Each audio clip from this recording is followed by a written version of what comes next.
What's up, you guys? It's PhiDX. King J from the UK interviewed Nee, asking him what he thought were the 5 worst characters in Tekken 7 and the 5 best characters in Tekken 7. And in his opinion, this changes depending on PC and PS4. So we'll just get right into his 5 worst characters and talk about why we think that's the case. Okay, so Chloe. Chloe has been known to be pretty bad. Fakuram ate an immense amount of nerfs in the latest season. Same with Lydia, so those are pretty clear picks.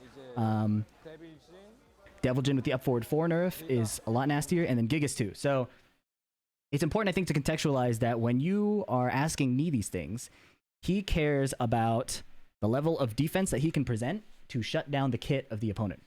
Okay, so Lucky Chloe does not present a reasonable enough threat against the best characters when you have solid defense. So Chloe's 1-2 string is walkable to the right, and her down forward 1 is walkable to the left. So she loses access to kind of quick pokes without the risk of dying. Her down back 3, the string is option selectable. So if you block her down back 3, where she goes 1, 2, if you block the first hit, you can hop kick the second hit, and there's no mix up. It will always die. So she doesn't really have good lows. She doesn't really have good mid pokes. She's forced to use generic down 4, down back 3, which is very low value for risking getting low parried. And then finally she has her running 3 and her hell sweep, running 3+4, and both of them are walkable to the same direction, so there's not a mix up. They have to play better timing against you. The only thing Chloe is really good at doing is beating people who prefer button based like gameplay. So if you're challenging her on block, challenging her on hit, trying to play out of the situations on block, she always has backsway, she has hop kick evasion, things like that. Those are her strengths. And then once she gets going, the Okazemi is disgusting. So that's kind of her redeeming qualities, but it's not worth how hard it is to pilot her. Fakuram and Lydia were just ridiculously gutted. So Lydia lost clean hit hell sweep range, her like down back 3. So it's really hard for her to represent a reasonable low threat. And even if you do get a low threat going, what mid threat does she have? Her rage drive is 1, up forward 4 is another, her hop kick. But aside from that, she doesn't have like chunky mid pokes that make you consider whether you are ducking or not. Forward 4 2 is an example, but the stances have both been nerfed, both the moves and the advantage. So Lydia doesn't get a lot of reward for playing better mid low games. She needs counter hit down forward 2. She wants like whiff punishes, and she doesn't present too scary of a threat. Not to mention the political storm nerf. Fakuram down back 4 is lost a lot of damage, and it is now launchable. And then hers 3+4 is no longer a safe mid counter hit launcher. It's -11.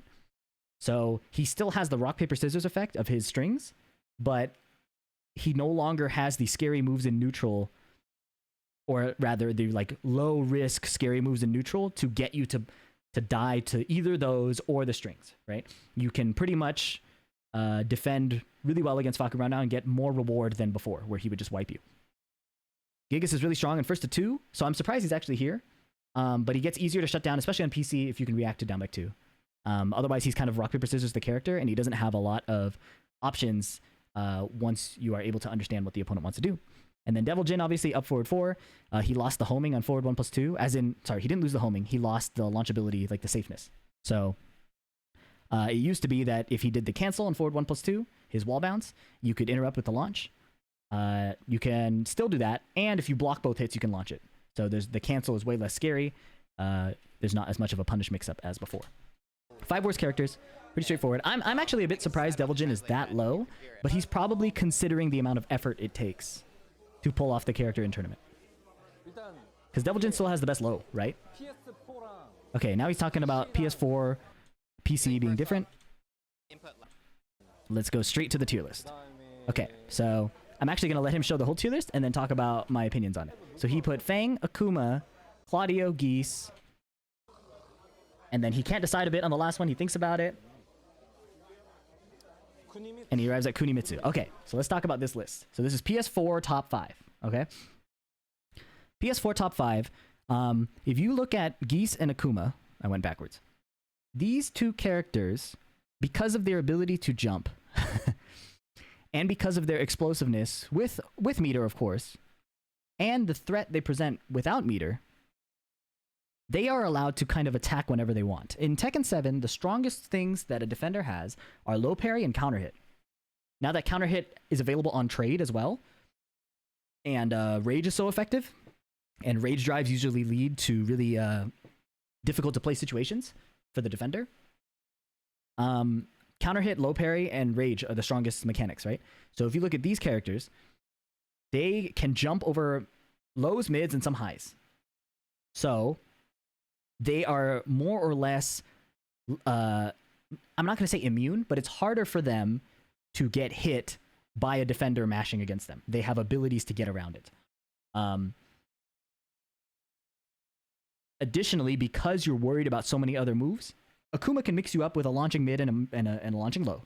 And he has, people argue he has weak neutral, but in my opinion, he has just enough what he needs to get in. Like forward 3 is really difficult to whiff punish, and you can walk it, but by the time you do, it usually recovers. So it's he can get in that way. He now has the wall crush off of running 1, so he can create insane advantage on walled stages as well.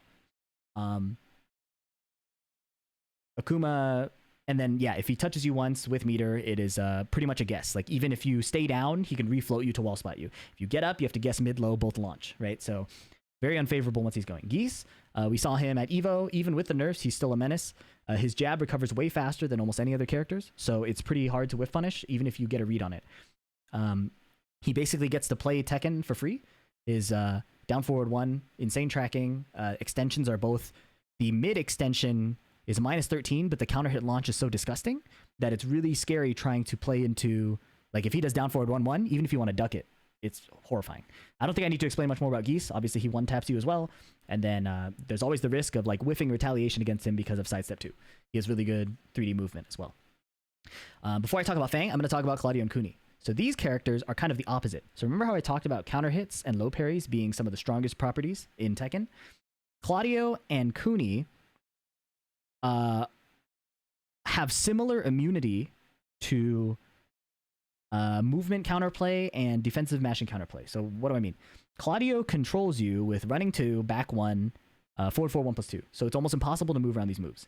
On PS4 delay as well, you're likely to get clipped by his 1-2 and his back 3. Sidestep blocking is not as easy. Sidewalk blocking is not as easy.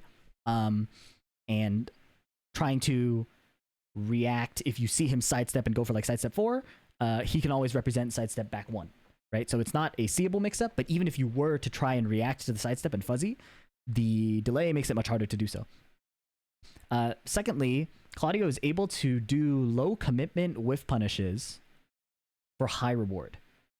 So you'll see this in the PC tier list that is slightly different, but Claudio with forward 1+2 and starburst and hop kick only risks either a punch parry on the forward 1+2 or a -13 punish if he's wrong on the hop kick. If he gets those whiff punishes, it leads to insane stacking advantage and like a huge difficulty for the opponent as the defender to like make that comeback. Because again, if you're trying to come back against Claudio, you got to get around his minefield of hitboxes, right? He can't. Back 1 is near unwhiff punishable. Like it's really hard to get a valuable whiff punish out of that, so he can just spam that. And even if he is controlling you with these moves, it doesn't. The moves on block don't have enough disadvantage to lock him down. So if he goes back 1, he's -5. You can still move around what he has, or he can still try to move around your retaliation. And then, yeah, since Sonic in the chat is saying down 2-2 is near unreactable, I think it's still reactable, but it is much stronger. Like, the likelihood of finding the second hit is much higher in PS4. And then Kunimitsu is similar, where she is controlling the game with her hitboxes more than we will see in the PC list. So her 2-2 has insane coverage. Trying to move around that on the PS4 delay is going to be near impossible, because you can step block the first hit, and step the first hit and block the second hit. So she has insane control of the game. Like her backdashes create many whiffs that don't normally happen. Her 2-2 stops a lot of approaches. It stops like lateral movement. It stops slower pokes at 12 frames. So she has a lot of control there. Once she's in control, the mix-ups that you would normally be able to cover decently on PC, like the back turn mix-ups, you can do sidestep ducks for high coverage, giving up like maybe back turn 1+2, but it's not like you're taking a lot of damage. Her full crouch mix becomes a lot more potent as well, because she's able to threaten it, say, off of the set dash into full crouch much more effectively than she would if you had lower latency to react to the full crouch. So as I'm sure you guys play against plenty of Kunis who are crazy, and even with Knee's defense, he's feeling like this is hard to play against on PS4. So that takes us to Fang. Fang is a bit of both. So he is able to attack with almost the impunity of the 2D characters. Not to the same degree, but because of the way his while standing 1 works and his down back 3, he's able to close insane gaps. So already when movement is harder to employ and like blocking is harder to employ on PS4, Feng gets around a lot. Feng gets in a way that's really hard to get around, right? So people will always say sidewalk left, you beat the headbutt. Down back 3 will often cover that. While standing 1 can also cover that. You, by sidewalking one way or choosing one defensive option, you're open to another. And for somebody like Ni, who's paying attention to everything you're doing, Feng is a great way to express that offense. Additionally, he has some of the 2D effect where even if you want to retaliate against him in situations where you have slight advantage, he has his punch parry, which leads to a full combo. He has Kenpo stance, which no longer gives him like the knockdown follow-up, but he can still get the hop kick if you whiff something big. So Feng has a bit of both. He has the oppressive offense of like a 2D. He has the evasive capabilities of like a 2D, and he can kind of attack like Claudio and Kuni and control you with hitboxes and force you to respond, and punish the way you choose to respond. And then you can also randomly just get robbed. Like if he chooses sidestep 4 on your jab timing and he can launch you, you die, right? If he chooses back 1 on the one time you chose to down forward 1 off of his 0 frame down forward 1, down forward 1 is 0 on block, I mean, you get knocked down into a huge damage. And now his combo damage is no longer so low that he requires many interactions to win. That's the top 5 PS4. Now, this is the interesting one for me. Top 5 PC. So if you don't know me, I play Noctis in Tekken 7 professionally. That is absolutely my solo main. So we see that Feng, Akuma, and Geese stay the same. But instead of Claudio and Kunimitsu on PC, we get Steve and Noctis. Now remember how I talked about that in Tekken 7, the strongest properties you have, or the strongest options you have often, are low parry and counter hit. Low parry is so low commitment. You tap down forward for a few frames and your opponent has to find those specific frames in neutral. If he finds it, nice, he got it. He has to time a 15 frame mid to hit like a 3 frame low parry. If he messes up and hits the low into you and you just guessed and got that low parry, full combo, wall situation, ugly. While you're doing that, you have to avoid Steve's counter hits. Steve is the first example I would say.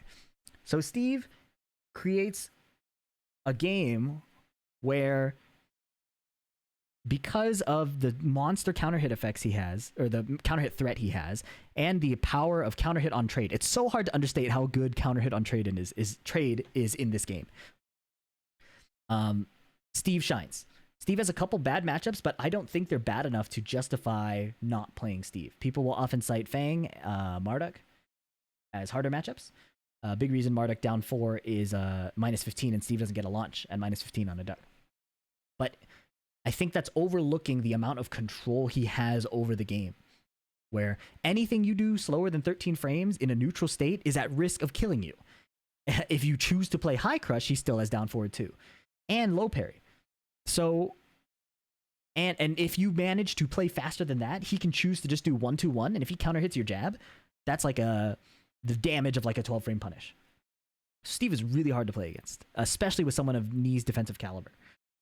But again, that's dependent on PC latency. So the ability to make micro movements around pokes, put in a block after your sidestep, sidewalk block, creates, if you can do that at Ni's level, your opponent has a really hard time hitting you, because either their moves will just whiff and you'll just get punished, or you have to spend forward dashes to catch up to him and realign.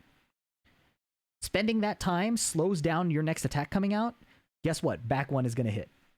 So that's why Steve is so potent on PC. Noctis, I was really excited to do some analysis on why Noctis is top 5. Noctis to me plays a lot similar to Steve, very similar to Steve. We have 13 frame counter hit launching high, 15, 16 frame counter hit launching mid. Both safe.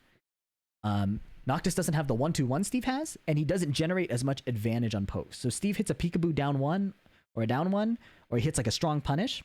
He gets enough frames, or he's playing in a frame range where his follow-up pokes are still a threat. Like, you can't necessarily move around his down forward 1 at these near 0 frame ranges, right? Noctis doesn't have that. Noctis will do 2-2, go -9. Forward 1+2, go -9. He loses a lot of agency there. He can't sidestep. He can't parry jabs. He can usually go for like a low parry on a hard read, but if you're ducking in a -9 situation when your opponent hasn't opened you up, that could be a big risk. So Noctis doesn't have the same advantage states that Steve has. But what Noctis does have is the most insane range you've ever seen. If you whiff in front of Noctis, the down forward 2 will do 50 to 60%. So if you're trying to play around his 2-2 colossal range, trying to not whiff at his face, you have to do the same thing that you're doing against Steve, which is dashing into him. If you dash into his up forward 1, Noctis gets insane damage as well. And finally, if you choose slower offense, forward for 1+2 continues to be a threat. So again, in a game where counter hit and low parry are really strong, these two characters really shine when your defense forces your opponent. When your defense is able to be good enough because it's PC, where your opponent has to overextend just to poke you. That's what makes these characters so strong. So, Noctis has a distinct advantage over Steve, where his down forward 2 whiff punish. Steve gets a Sonic Fang whiff punish. So, the things you do to try to not get counter hit, like swing early or swing late, swing early or not swing at all, Steve beats with these kind of medium-low reward situations. So if you're swinging really early and whiffing, Sonic Fang gives you a knockdown and then a little bit of Okazemi. If you're choosing to do nothing, Steve gets some small pokes that stack advantage, so eventually you feel like you have to respond. That's what leads to his back 1 hitting. Noctis is less dependent on finding the counter hit and gets more reward out of finding the whiff punish. So, whereas Sonic Fang will only give you a knockdown and Oki, Noctis hits a down forward 2 for wall and the most ridiculous wall game you've ever seen, with the homing forward for 1+2, with a Demo Man with a longer clean hit range than Paul. Noctis is insane. The last thing I'll say about Noctis is his movement complements this really well. He has a above average backdash. It's pretty solid, but his sidesteps are ridiculous. It's not at Lily tier where he can sidestep things like he's supposed to sidestep things better.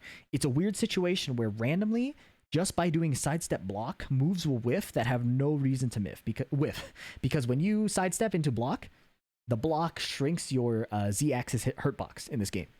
So Noctis can do a lot of sidestep block micro movements and shut down stances like Anna. Anna goes into Chaos Judgment, a sidestep left block covers everything. Hwoarang goes into stance. Sidestep left block from Noctis covers everything. So that threat of whiffing into a colossal whiff punish leads to his counter hits being more effective. And then obviously Noctis has the poke game and control game akin to Claudio, but not the same. Again, I talked about how Claudio goes -5 and can still move. Noctis goes -9 and gives up his action. It's safe though, which can't be understated how good it is that he can just poke mid from range 3 in a safe way. That covers most of what I wanted to talk about. I think talking again about the PS4 specifics, like why Claudio versus Noctis. I at first thought Noctis would be better on PS4, but when I reflected on it, Noctis wants the whiff punish. If you mess up the whiff punish on PS4, you're -20. You're getting killed. That's why Claudio's is so strong, because if you choose to do a whiff punish and you're late, you don't die for it. Claudio also, again, with the advantage on block, can press buttons a bit more often. Noctis is actually playing a bit more movement. It's kind of like Steve. Steve's usually moving forward to try and incentivize a response. Noctis usually moving backwards and forcing you to play into his minefield constantly. Hopefully that video was helpful. I know it was a bit long, but I think that this was a really good insight from the GOAT of Tekken. His defense is so strong that he's not too concerned about Anna's oppressive full crouch mix-up or Marduk's crazy tackle game into, low poke mix-up, whether you low parry or low block, counter hit launching mids. Knee feels solid enough that those characters aren't a big enough threat. He doesn't feel like Zafina is a big enough threat. But these characters are the characters he's looking out for. So clearly, I got to up my Noctis game because I also think he's a really, really good character. I don't know if I would have put him top 5, but I do think he's one of the strongest. And I think that this is really, really cool insight. I think it's rare to get these kinds of ideas from the Korean scene. So hope you guys enjoyed that. Leave a comment if you feel like I missed something or you want to ask a question about something, and I will catch you in the next one. Peace.